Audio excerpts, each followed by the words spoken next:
Orage, 136 000 foyers toujours privés d'électricité en Nouvelle-Aquitaine. Environ 136 000 foyers étaient toujours privés d'électricité jeudi matin en Nouvelle-Aquitaine, surtout en Dordogne, au lendemain de violents orages, a indiqué le gestionnaire du réseau de distribution d'électricité, Enedis.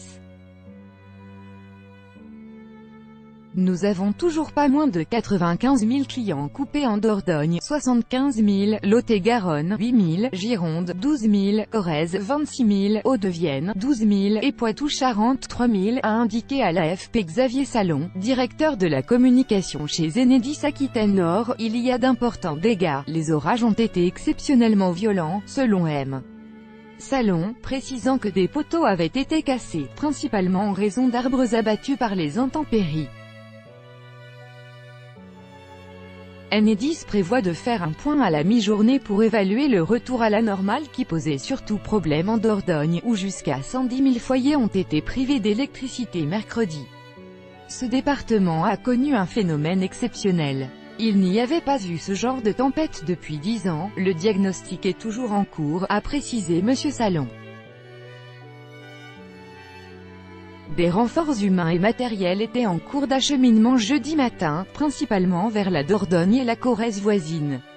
En Corrèze, un cycliste de 64 ans, originaire de Loire-Atlantique, est mort d'un arrêt cardio-respiratoire après avoir été blessé par la chute d'un arbre dans un parc à Objat, où il participait à un rassemblement de cyclotourisme.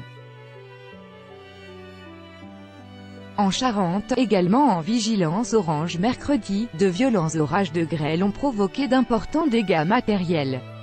Les vents ont soufflé jusqu'à près de 100 km/h, endommageant 800 maisons, notamment dans le village de Saint-Sornin où toitures et véhicules ont été pilonnés par les grêlons.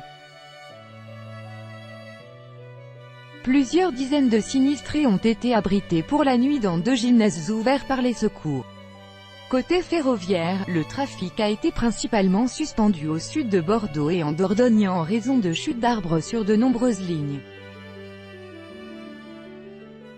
Il reprenait progressivement jeudi matin avec des retards divers et des suppressions de trains. Selon la SNCF, aucun train ne circulait entre Brive et Limoges en raison d'arbres à tronçonner, et entre Périgueux et Agen afin de vérifier si les voies étaient dégagées. Tout droit de reproduction et de représentation réservé. Copyright 2018, Agence France Presse.